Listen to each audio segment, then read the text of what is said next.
সামান্য একজনকে নামিয়ে দেন, ওরাই দেশটা নষ্ট করছে। দেশের কোনো শৃঙ্খলা নাই, দেশটা পুরো নষ্ট হয়ে গেছে। যে কোনো একটা দল আসুক, আমরা যাতে ভালো থাকি, এটাই চাই। নষ্ট তো ওরাই করছে, ওরাই তো বড় রাজনীতি করছে। এই সমন্বয়করা ওরা সবচেয়ে বেশি খারাপ, ওরাই খারাপ। এই যে আসিফ মোহাম্মদ, তারপর নাহিদ হাসান, ওরা যারা আছে এরা সব খারাপ, ওরা ভালো না।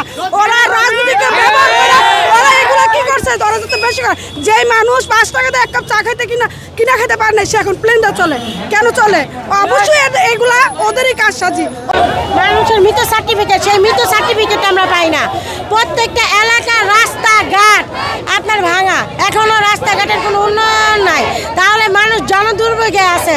তো আমরা চাই যে যদি ইশরাক হোসেন যদি এই শপথ গ্রহণ করে, তাহলে জনতার যেই দুর্ভোগ, সেই দুর্ভোগটা রেহাই পাবে। আপনারা জানেন ঢাকা মহানগর দক্ষিণ আওয়ামী লীগের আমলে যে নির্বাচন হয়েছে, জনগণের ভোটের রায়েই সে মেয়র হয়েছে।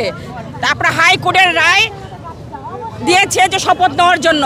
আওয়ামী লীগের দোসররা এখনো বসে আছে, যে আসিফ করতেছেন, সে তো আওয়ামী লীগের একজন। সে আওয়ামী লীগের হাসিনার সাথে আতাত করে হেরে বসে আছে। আমরা চাই জনতার যে রায় হবে, জনতার রায় দিতে হবে না, আর ওই উপদেষ্টা রায় দিতে হবে না, জনগণের রায় এখানে ম্যান্ডেট নিয়ে এসে বসবে, ইনশাল্লাহ মেয়র হবে।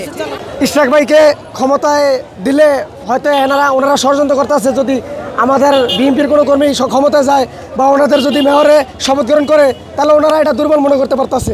এটার কারণে সেক্ষেত্রে ওনারা চাইতেছে না যে ইশরাক ভাই ক্ষমতায় দেখ বা উনি শপথ গ্রহণ করুক। এটার জন্য দায়ী বর্তমান সরকারের। ইনশাল্লাহ সেটা রাখতে পারবে, কারণ বাবার মতো ওই সন্তান। বাবা যেমন তার জনগণকে, কারণ আপনি খোকা ভাইয়ের ইতিহাস দেখবেন, সবাই বলে খোকা ভাই জনতার মেয়র ছিল, এবং কি খোকা ভাই জনতার তৃণমূল থেকে উঠে আসা নেতা ছিল।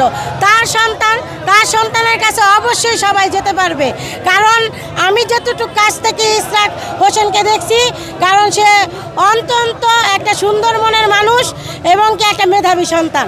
দ্বিতীয় কথা হচ্ছে, বাংলাদেশের ইতিহাসের সর্বশেষ মেয়রই ছিলেন সাদেক হোসেন খোকা ভাই, তারই উত্তরসূরি ইশরাক হোসেন।